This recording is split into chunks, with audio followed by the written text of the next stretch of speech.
நாளை முன்னிட்டு மீலாது நபி விழா கொண்டாடப்படுது. அதை கொண்டாட விளக்கம். ரசூல் ஸல்லல்லாஹு அலைஹி பிறந்த நாளை முன்னிட்டு மீலாது விழா கொண்டாடப்படுகிறது. இதை கொண்டாடலாமான்னு கேட்கிறாங்க. பொதுவாக இஸ்லாத்துல ஒரு அடிப்படை ஒன்று என்னன்னு சொன்னா, மாற்று மத கலாச்சாரங்களை நாங்கள் புறக்கணிக்க வேண்டும். மன் தஸப்பஹ பிகௌமின் ஃபஹுவ மின்ஹும். யார் பிற மத கலாச்சாரங்களை ஆதரிக்கிறார்களோ பின்பற்றுகிறார்களோ அவர்களும் அவரை சேர்ந்தவர்தான், அவர்களை சேர்ந்தவர்தான் இப்படி என்று சொல்லி ரசூலுல்லாஹ் சொல்றாங்க. மாற்று மத கலாச்சார விஷயத்துல நாங்க மிகவும் கவனமாக இருக்க வேண்டும். இது சாதாரண விஷயம் இல்லை. ஒருவர் முஸ்லிமா முஸ்லிம் இல்லையான்னு தீர்மானிக்கிற ஒரு விஷயம். அடுத்தவங்களோட கலாச்சாரங்களை நாங்க பின்பற்றி முஸ்லிம் அல்லாத ஒரு நிலையில, அதே நிலையில மரணிச்சிடம் என்று வைங்க, முஸ்லிம் அல்லாத நிலையில் மரணித்தவர்களாகத்தான் அல்லாஹ்விடம் பார்க்கப்படும். அதான் இந்த ஹதீஸ் சொல்லுது. கொள்கையை தீர்மானிக்கக்கூடிய ஒரு அடிப்படையான ஒரு ஹதீஸ் இது. இப்ப பிறந்த நாள் வைபவம் என்றது மாற்று மத கலாச்சாரமா இல்லையான்னு நாங்க பார்க்கணும். இப்ப ரசூல் ஸல்லல்லாஹு அலைஹி வஸல்லம் எந்த அளவுக்கு மாற்று மத கலாச்சாரங்களை புறக்கணிச்சாங்கன்னா, நபி ஸல்லல்லாஹு அலைஹி வஸல்லம் ஆரம்பத்துல எதை கிபிலாவாக ஆக்கி கொண்டாங்க? கிபிலாவாக ஆரம்பத்துல எது இருந்துச்சு? பைத்துல் முகத்திஸ் இருந்துச்சு. கிட்டத்தட்ட 17 மாதங்கள் முஸ்லிம்களுடைய கிபிலாவாக இருந்துச்சு. ரசூலா மதீனாக்கு போய் தொழுகை கடமையாக்கப்பட்ட நேரத்திலிருந்து பிறகு ரசூல் ஸல்லல்லாஹு அலைஹி வஸல்லம் மதீனாக்கு போய் தொழுகை இமாம் ஜமாத் நடத்துற நேரத்திலையும் எதை கிபிலாவாக முன்னோக்கினாங்க? பைத்துல் முகத்திஸ். இந்த பைத்துல் முகத்திஸ் புனிதமான ஒரு பள்ளிவாசல் இல்லையா?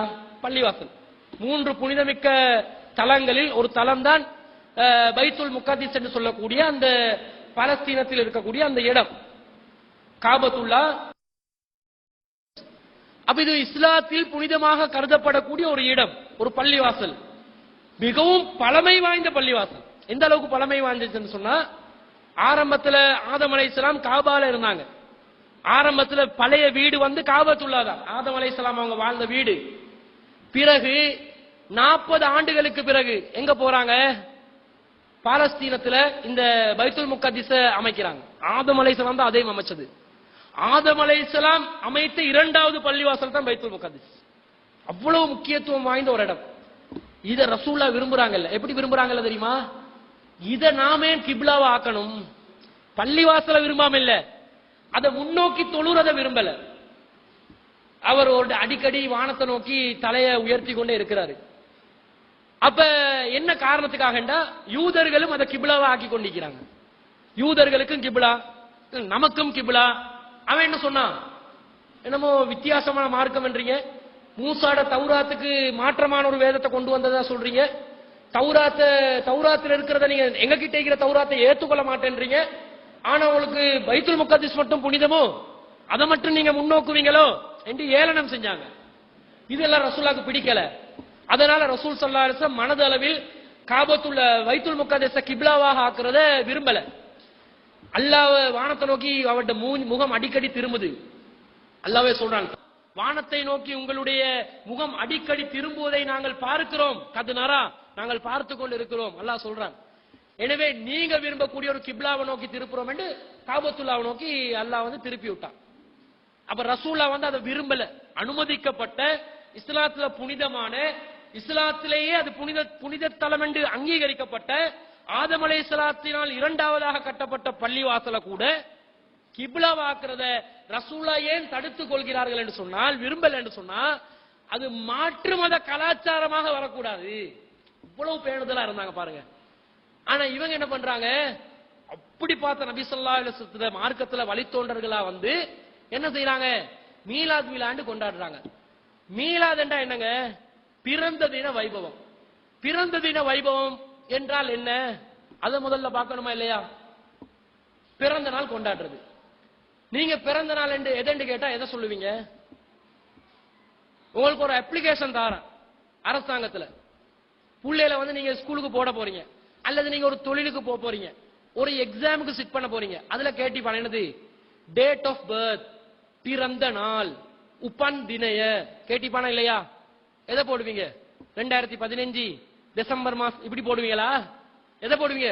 1900 என்ற ஒரு 80 சொச்சம், ஒரு 70 சொச்சம் வருமே. எப்ப பிறந்தமோ பர்த் சர்டிபிகேட்ல நாங்க பிறந்த நாள் எது பதிவு செய்யப்பட்டிருக்குதோ அந்த நாள் தானங்க போடுவோம். அந்த நாளை 10 வருஷத்துக்கு அப்புறம் எப்படி கொண்டாடுறது? அது பிறந்த நாள் வைபவமா? அது பிறந்த நாள் வைபவமே இல்ல, வயசு கணக்கு பண்ற நாள். டேட் ஆஃப் பர்த்தா? Date of age counting, date of ageing என்று வச்சுக்கொள்ளுங்க. டிஓஏ, பிஓசி இல்ல, டிஓஏ வைங்க. அது நீங்க உங்களோட வயசு கணக்கு பண்றதுக்கு ஒரு வருடத்தை கணக்கு பண்ண ஒரு நாளை வச்சிருக்கிறீங்க. அந்த நாளை எப்படி புனிதமாக்குறது? அதுல என்ன இருக்குது? ஒரு கொண்டாட்டம் விழாவாக வருவதாக இருந்தால் எங்களுடைய ஒரு சாதனை இருக்க வேண்டும். நாங்க கொண்டாடின நாள் பிறந்த நாளே இல்ல முதல்ல. சரி பரவாயில்ல, பிறந்த நாளை கணக்கு பண்ற நாளாக சரி கொண்டாடலாம் தான் என்று யாராவது சொல்வார்களே, ஆனால் பிறந்த நாள் கொண்டாட்டத்தை கொண்டாடுறதுல எங்கட சாதனை என்ன இருக்குது? நான் ஏதாவது ஒரு காரியத்துல ஈடுபட்டு அதுல நான் ஜெயிச்சுட்டேன்டா அதை கொண்டாடலாம் தானுங்க. இஸ்லாம் அதை தடுக்கல. ஒருத்தர் A லெவல் எக்ஸாம் எழுதுறாரு, எழுதி 4A 4A ஓல் ஐலண்ட் ரேங்க்ல நம்பர் 1க்கு வராரு, அல்லது யூனிவர்சிட்டிக்கு என்ட்ரன்ஸ் கிடைக்குது. இது ஒரு சாதனையா இல்லையா? எல்லாருக்கும் யூனிவர்சிட்டிக்கு என்ட்ரன்ஸ் கிடைக்குமா? எங்கட சமுதாயத்துல நிறைய பேர் யூனிவர்சிட்டி பக்கத்துக்கே போறது இல்ல. எங்கட ஆக்கள்ல கல்வி தரம் ரொம்ப ரொம்ப ரொம்ப ரொம்ப பின்தங்கி இருக்குது. 1% கூட இல்ல உயர்கல்வியில. முஸ்லிம் சமுதாயம் எங்கட உம்மா வாப்பா மகள் எல்லாம் என்ன பண்ணுவாங்க தெரியுமா? புள்ளையில பெத்துட்டு அந்த புள்ளைகளுக்கு பாபா பிளக்ஸ் இப்ப சொல்லி கொடுப்பாங்க. ஃபர்ஸ்ட்டுக்கு ட்விங்கிள் ட்விங்கிள் ஃபர்ஸ்ட்டுக்கு லிட்டில் ஸ்டார் சொல்லி கொடுப்பாங்க. டிக்கரி டிக்கரி டாக்டர் ஏதாவது ஒன்று சொல்லி கொடுத்துட்டு நல்ல போயம்ஸ் கொஞ்சம் பாடமாக்கிட்டு, என் புள்ள எப்படி தெரியுமா 2 போயம் இழுத்து விடுமா அப்படின்னு சொன்னா அது விட்டுரும். ட்விங்கிள் ட்விங்கிள் லிட்டில் ஸ்டார் இவங்களுக்கு மனசுக்கு நினைவு என்னமோ சாதனை படைச்சிட்டாங்க. அதோட நிக்குது பாருங்க, நர்சரிக்கு போடுறாங்க, அல்லது 5ஆம் வகுப்புல ஸ்காலர்ஷிப் வச்சுப்பாங்க. அதை டார்கெட் பண்ணி படிச்சு கொடுப்பாங்க. படிச்சு கொடுத்து ஸ்காலர்ஷிப் அந்த புள்ள ஃபெயில் ஆயிட்டு வைங்க, உனக்கு ஒன்றுமே ஏறாது, தலைக்கு முடிவெடுத்தாச்சு, ஒன்றுமே உனக்கு ஏறாது. என்னமோ இவங்க ஸ்காலர்ஷிப் எல்லாம் பாஸ் ஆகி நிறைய சாதனைகள் படைச்ச ஆக்கள் மாதிரி ஸ்காலர்ஷிப்பை வச்சிருக்கிறான். எளிய மக்களுக்கு நல்ல தரமான பாடசாலைகள்ல படிக்கிறதுக்கு ஒரு வாய்ப்பு எடுத்துறதுக்கு. அது படிப்புடைய ஒரு அளவுகோல் இல்ல. இதை வச்சு ஒரு அடிப்படையை வச்சு பிள்ளைக்கு கல்வி இல்லைன்னு ஆக்கிடுவாங்க. சரி, மேலதிகமா பிள்ளை படிக்குது கண்காணிக்கிறாங்களா? கண்காணிக்கிறது இல்ல. ஓ லெவல் செய்து, ஓ லெவல்ல என்ன சப்ஜெக்ட் 10 சப்ஜெக்ட் பேர் என்னன்னு கேட்டாலே பேரண்ட்ஸ்க்கு தெரியாது. ஆனா பிள்ளைகளை ஸ்கூலுக்கு கூட்டி வர போறது வரது, அவங்களுக்கு விதவிதமா சாப்பாடு சமைச்சு கொடுக்கறது, அவங்களுக்கு ஸ்கூலுக்கு தேவையான ஏற்பாடுகளை செஞ்சு கொடுக்கறது, வேனை புக் பண்றது, எல்லாத்தையும் பண்ணுவாங்க. ஓ லெவல் முடிஞ்ச உடனே பொம்பளை பிள்ளையா இருந்தா கல்யாணம் கட்டி கொடுக்கறது, ஆம்பளை பிள்ளையா இருந்தா வாப்பட கடையை பாரு. அக்குரண பகுதியில் நிறைய கார் சேல்ஸ் இருக்குது, ஒன்று கார் சேல்ஸ பாத்துரு, இல்லைன்னா ஏதாவது ஒரு ரெஸ்டாரண்ட பாத்துரு, அல்லது ஜப்பானுக்கு ஓடு. எங்கட ஆக்கள் அக்குரண மக்கள் என்ன பண்ணுவாங்க, ஜப்பானுக்கு ஓடு. ஜப்பான் தான் அவன் ஒருத்தன். ஜப்பான்ல இப்படி தொழிலாளர்களாக தொழில் செய்யக்கூடிய வியாபாரிகள் தான் வர்றாங்களே தவிர படிப்புல ஒரு சாதனை படைச்சவங்க இல்ல. அதனால அதோட அருமை தெரியல. அதை கொண்டாடணும். அப்துல் கலாம் ஒரு முஸ்லிம் தான், ஆனா அவருக்கு இஸ்லாத்துக்கு அவருக்கு சம்பந்தம் இல்லதான். ஆனால் அவர் கல்வித்துறையில செய்தது ஒரு சாதனையா இல்லையா? அதை மனசால நினைக்கலாமா இல்லையா? அப்துல் கலாம் அவர் அந்த இந்தியாவில் இருக்கக்கூடிய விஞ்ஞானி, மிகப்பெரிய ஒரு விஞ்ஞானி, அவரால் மக்கள் பயனடைந்திருக்கிறார் என்று அவரை ஞாபகப்படுத்துறதுல பிறந்த நாள் இல்ல, அவர் ஒரு தயாரிப்பை கண்டுபிடிச்சனால இந்த நாள் அவர் இந்த தயாரிப்பை கண்டுபிடித்திருக்கிறார். எனவே இந்த டெக்னாலஜியை நாங்க மக்களுக்கு கொண்டு போய் சேர்க்கிற வேலையை பார்ப்போம். இதை கொண்டாடுவது பிரச்சனை இல்லை, ஒரு சாதனை. பிறந்த நாள், நான் பிறந்தது என்னுடைய சாதனையா? இந்த பெற்றோர்களுடைய சாதனை என்றாலும் சொல்லலாம் ஓரளவுக்கு. என்னுடைய சாதனையாக நான் பிறந்தது என்னுடைய சாதனையே இல்ல. அப்படி பிறந்துட்டு அவ்வளவுதான். நான் பிறக்கிறது என்னுடைய சாதனையா இருந்தா நான் ஸ்ரீலங்காலே பிறந்திருப்பேன். ஒவ்வொருத்தரும் எப்படி நடிப்பீங்க? நாங்க எங்கேயாவது ஒரு ஆஸ்திரேலியால, அப்படி கூலான ஒரு ஏரியா, சுவிட்சர்லாந்துல அல்லது சுவிஸ் வங்கி இருக்கக்கூடிய ஒரு நாட்டுல, இப்படி ஏதாவது ஒரு நாடு அல்லது ஒரு அரபு நாட்டுல அப்படி செல்வத்துல மிதங்கி கொண்டு இப்படியா எல்லாம் நினைக்கிறான். நாங்க பிறந்தது எங்களுடைய சாதனை இல்ல. எது எங்களுடைய சாதனை இல்லையோ அதுக்கு எதுக்கு விழா? அதுக்கு விழா நடத்துறதுல என்ன அர்த்தம் இருக்குது?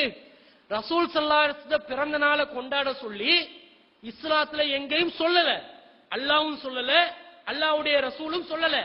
ஆனால் இவங்களாகவே உருவாக்கி ஒன்று கொண்டாடுறாங்களே, மனசாட்சி அடிப்படையிலேயாவது அதுக்கு நியாயம் இருக்குமான்னு கேட்டா எந்த நியாயமும் இல்ல. மாற்று மத கலாச்சாரத்தை பின்பற்ற பாவம் தான் எங்களுக்கு வருது. அவங்க என்ன பண்றாங்க? ஈசா அலைஹிஸ்ஸலாத்துல பிறந்த நாளை கொண்டாடுறாங்க. இப்ப நாளைக்கு யார்கிட்ட பிறந்த நாளா? ஈசா அலைஹிஸ்ஸலாத்துல பிறந்த நாள். அப்படிதானுங்க. அவங்க இயேசு கிறிஸ்துவாங்க, நாங்க ஈசா அலைஹிஸ்ஸலாம், மசீஹ் ஈசா, அவரு ஈசா இப்னு மரியம், அவருக்கு மசீஹ் என்று பேரு. அவங்க கிறிஸ்துவாங்க, நாங்களும் கிறிஸ்து என்றோம், மசீஹ் என்றோம். அது அவங்க கிறிஸ்து என்றுவாங்க. அப்ப ஈசா அலைஹிஸ்ஸலாத்தை அவர்கள் ஏற்றுக்கொண்டதுமாய் நாங்களும் ஏற்றுக்கொண்டிருக்கிறோம். அவர் பிறந்த நாள அவங்க கொண்டாடுறாங்க, நீங்க ஏன் கொண்டாடாம இருக்கிறீங்க? ஏன் ஈசா அலைஹிஸ்ஸலாம் எங்கட தூதர் இல்லையா? அவரை நாங்க ஒரு அல்லாஹ்வுடைய நபி என்று நாங்க ஏற்றுக்கொள்ளலையா? அவரை ஏன் கொண்டாடாம இருக்கிறோம்? நபிகள் நாயகத்துடைய பிறந்த நாள் கொண்டாடணும் என்று சொல்பவர்கள் எல்லா நபிமார்களுடைய பிறந்த நாளையும் கொண்டாடணுமா இல்லையா? ஏனென்றா அல்லாஹ் சொல்றான், லா நுஃபர்ரிகு பைன அஹதின் மிர் ருசுலிஹி, அல்லாஹ்வுடைய தூதர்கள் மத்தியிலே யாருக்கு மத்தியிலும் பாரபட்சம் காட்டக்கூடாது என்றான். காட்ட மாட்டோம் என்று சொல்லுங்க என்றான். ஆமன ரசூலு பிமா உன்சில இலைஹி மிர் ரப்பிஹி வல் முஃமினூன் குல்லுன் ஆமனா பில்லாஹி வ மலாயிகத்திஹி வ குதுபிஹி லா நுஃபர்ரிகு பைன அஹதின் மிர் ருசுலிஹி. அல்லாஹ்வுடைய தூதர்கள் மத்தியிலே எந்த பாரபட்சமும் இல்லைன்னு வருது. அப்ப ரசூலோட பிறந்த நாளை மட்டும் கொண்டாடி ஈசா அலைஹிஸ்ஸலாத்துல பிறந்த நாளை கொண்டாடாம இருக்கிறது தப்பு. இப்ப தேடி பார்க்க போனா பல லட்சோப லட்ச நபிமார்கள் அல்லாஹ் தஆலாவினால் பூமிக்கு இருக்கிறாங்க. அந்த நபிமார்களுடைய பிறந்த நாள் ஜனவரியில இருந்து ஸ்டார்ட் பண்ணி சொன்னா டிசம்பர் 31ஆம் தேதி வரைக்கும் பல நபிமார்களோட பிறந்த நாள் வரும். அப்ப எல்லாத்துக்கும் மீலாது கொண்டாடு, எல்லாத்துலயும் தெரிஞ்ச ஈசா அலைஹிஸ்ஸலாத்துல கொண்டாடு, அது அந்நிய கலாச்சாரம். அவங்க செஞ்ச அந்நிய கலாச்சாரம், நாங்க செஞ்சா சுன்னத்தாகுமா? ஆகாது. நபி ஸல்லல்லாஹு அலைஹி வஸல்லம் அவர்கள் இதற்கு வழிகாட்டவில்லை.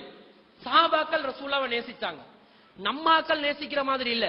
ரசூலுல்லாஹ்வோட பிறந்த நாளை கொண்டாடு என்று சொல்லக்கூடியவங்க ரசூலுல்லாஹ்வை எப்படி நேசிப்பாங்க தெரியுமா? மௌலித் என்று சொல்லக்கூடிய சில வரிகளை ஓதி, அந்த வரிகளை ஓதி கந்தூரி கொடுத்து, அந்த கந்தூரியில பல்கா சாப்பாடு அடிக்கிறது இருக்குதே, நல்ல புரியாணி திங்கிறது இருக்குதே, நெய் சோற விட்டு அடிக்கிறது இருக்குதே, இதுதான் இவங்களோட கொண்டாட்டம். ஒருத்தண்ட மூஞ்சில தாடி இருக்காது. மீலாது விழா கொண்டாடுவாங்க, ட்ரஸ்டி போர்டால கொண்டாட வைப்பாங்க, அவங்க மூஞ்சில தாடி இருக்குமா? இருக்காது. அது சரிபட்டு வராது, சொரியுது, சொரியுது. அது ஃபேஷன் இல்லாம இருக்குது, ஆபீஸுக்கு போவே இல்லாம இருக்குது, கஷ்டமா இருக்குது. ரசூலுல்லாஹ்வுடைய சுன்னத்தி எவ்வளவு ஏளனமா போச்சுன்னு பாருங்க. ரசூலுல்லாஹ் சொல்றாங்க, மன் ரகிபன் சுன்னத்தி ஃபலைஸ மின்னி, என்னுடைய சுன்னத்தை யாரு புறக்கணிப்பாரோ வெறுப்பாரோ என்னை சார்ந்தவனே கிடையாது நாங்க. ரசூலுல்லாஹ் தாடி வைக்காம விடுறாங்க, ட்ரஸ்டி போர்டுல இருக்கிறாங்க. இயற்கையாகவே நன்மை தரக்கூடிய நபி ஸல்லல்லாஹு அலைஹி வஸல்லம் வழிமுறை. இந்த வழிமுறையை வெறுப்பவர்கள் ரசூலுல்லாஹ் புகழ்றாங்களாம்.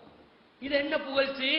சரி, புகழ்ந்தாங்களான்னு பார்த்தா புகழ் இல்ல, ரசூலுல்லாஹ்வை அல்லாஹ்வுடைய தரத்துல கொண்டு போயிட்டு வச்சாங்க.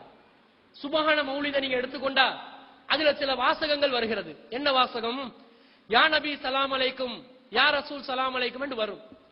அதுல எந்த அளவுக்கு பயங்கரமான சிறுக்கு இருக்குதுன்னு சொன்னா, எல்லா ராத்திபுகளும் ஓதுற நேரத்துல உட்கார்ந்துதான் ஓதுவாங்க. இந்த யா நபி சலாம் அலைக்கும் படிக்கிற நேரத்துல மட்டும் எல்லாரும் என்ன செய்வாங்க? எந்திரிச்சு நிப்பாங்க.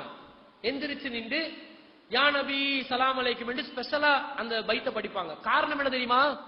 யா நபி சலாம் அலைக்கும் படிக்கிற நேரத்துல ரசூலுல்லாஹி ஸல்லல்லாஹு அலைஹி வஸல்லம் அவர்கள் அந்த சபைக்கு ஆஜராகுகிறார்கள். அவங்கள வெல்கம் பண்றதுக்கு தான் எழுப்பி நிக்கிறாங்க. நீங்க பாருங்க, சில சபைகள்ல யா நபி சலாம் அலைக்கும் மர்ஹபா, யா ரசூல் சலாம் அலைக்கும் மர்ஹபா, யா ஹபீப் சலாம் அலைக்கும் மர்ஹபா, ஸலவாத்துல்லாஹி அலைக்கும் மர்ஹபா என்றுவாங்க. என்ன மர்ஹபா? பொம்பளை புள்ளோட பேர் இல்ல, மர்ஹபான்றது வெல்கம். அரபுல நல்வரவாகட்டும், மர்ஹபன், அஹ்லன் வஸஹ்லன் மர்ஹபன் என்றுவாங்க. உங்களுடைய வரவு நல்வரவாகட்டும். யா நபி சலாம் அலைக்கும் மர்ஹபாண்டா, நபியே உங்கள் மீது சலாம் உண்டாகட்டும், உங்கள் வருகை நல்வரகாகட்டும். சபைக்கு அழைக்கிறாங்க எலும்பி. யா ரசூல் சலாம் அலைக்கும் மர்ஹபா. சிலவங்க கையை இப்படி தூக்கி ஒரு டான்ஸ் ஒன்றையும் ஆடிக்கொண்டு ரசூலாவை வெல்கம் பண்ணுவாங்க. யா ரசூல் சலாம் அலைக்கும், ரசூலே உங்களுக்கு சலாம் உண்டாகட்டும், வெல்கம். யா ஹபீப் சலாம் அலைக்கும் மர்ஹபா, எனது நேசத்துக்குரியவரே உங்களுக்கு சலாம் உண்டாகட்டும், வெல்கம். ஸலவாத்துல்லாஹி அலைக்கும், அல்லாஹ்வுடைய அருள் உங்களுக்கு கிடைக்கட்டும், மர்ஹபா, வெல்கம், வாங்க அப்படின்னுவாங்க.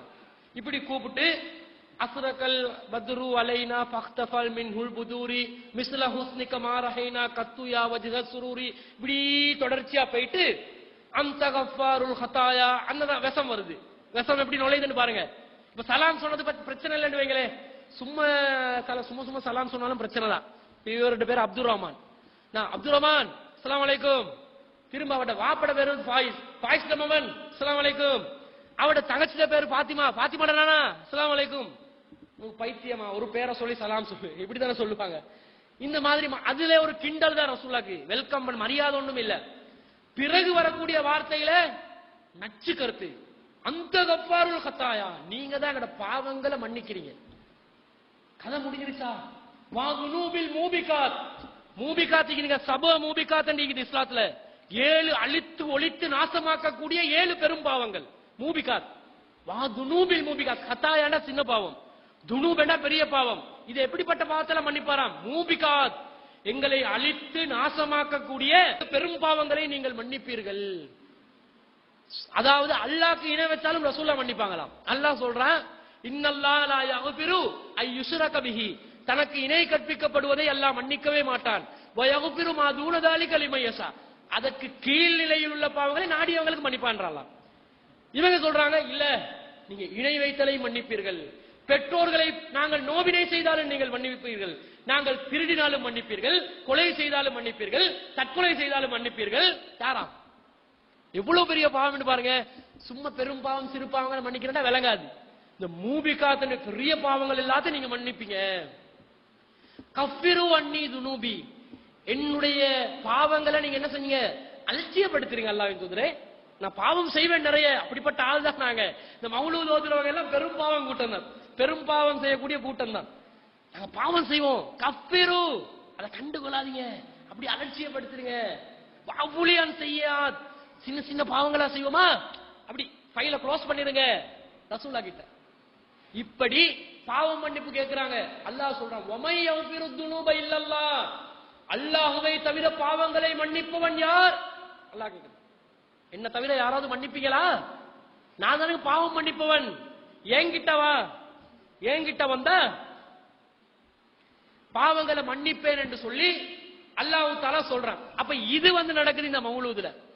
வாசகத்துல பிழை, கலாச்சாரத்துல பிழை, குர்ஆனுக்கு மாற்றம், ரசூலுல்லாஹ்வுடைய நடைமுறையில இல்லாதது, இது போன்ற அயோக்கியத்தனங்களுக்கு மேலா என்ன பண்றாங்க தெரியுமா?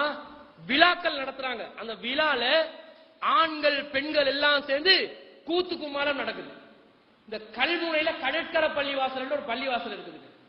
அது அவுலியாக்களை கும்பிடுற ஆக்கள் தான் அவங்க, ஜியாரங்களை வணங்குறவங்க. அவங்க இந்த மௌலித மிக பிரம்மாண்டமா கொண்டாடுவாங்க. அந்த கடற்கரை பள்ளி முன்னுக்கு பெரியோரு நிலப்பரப்பு இருக்குது. அதுல விழா நடத்துவாங்க, சண்டை வைப்பாங்க, ஆண் பெண் கலப்படம், அதுல